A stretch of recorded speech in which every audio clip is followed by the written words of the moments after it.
Hello Heli fans, Brian from New Age Hobbies again.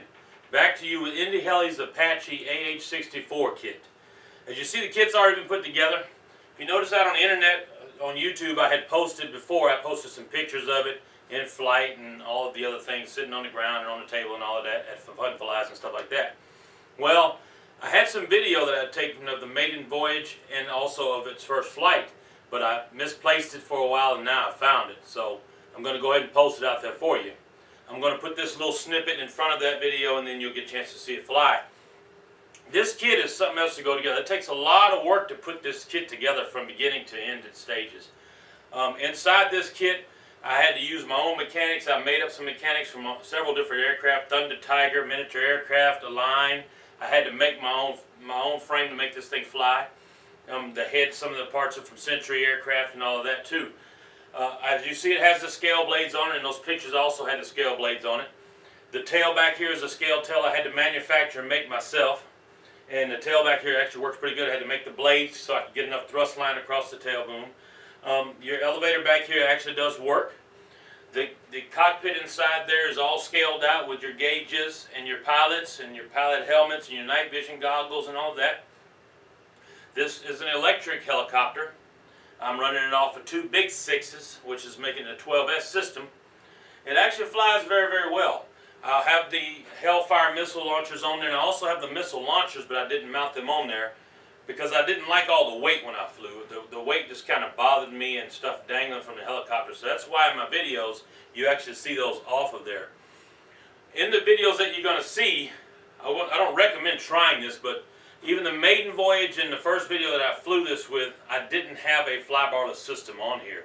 I actually flew this helicopter and I had 90% expo and I had 10% swash movement to make this thing fly the way that you see it fly in the video. You'll notice it's kind of bucking around and things like that because I didn't have a lot of movement and I had a lot of expo, so by the time I put an input in there, it kind of made it buck. But that was, I wanted to test it out before. I don't recommend trying that with this type of weight and this type of helicopter if you're not proficient because you might crash it. You can see on my landings with the torque pull of it, I had to set it down softly and you see it almost wants to tip over and sit down on the ground. But now I have the Skocum 720 on there and this helicopter flies very, very well with it. It flies nice and smooth, it hovers very well, and it's got plenty of power. The blades that I have on here are the scale blades with the sweep back tips. I ran these blades on my first two flights and I liked the performance of them and it didn't bother me, but what I found out in this Texas heat is setting it outside at the flight field and just letting it sit there, the heat was making my blades warp, so it was throwing my pitch off. So I now use these blades for display, and then I have a set of carbon fiber blades that I fly it with. I don't like them because they don't have the sweep tips, but they actually make it fly a lot better. They're a wider chord than these here, and they don't start drooping because of the heat. Other than that, everything's functional on the helicopter.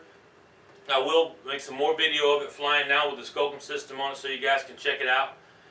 The kit itself, we all know how much the kit costs and know how much work it takes, how much money it takes to make this cost. So this is something that if you're going to get into trying to build, you have some time on your hands and be ready to make an investment to make this thing fly.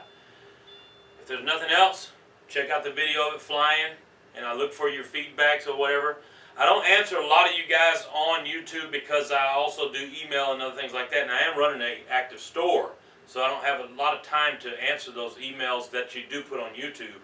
I kind of use the YouTube as comments and I'll check your emails, and a lot of guys, you know, you call me here and I'll answer your questions for you. Until I see you guys at the field or with a new product, take care and thank you for stopping by New Age Hobbies. See you.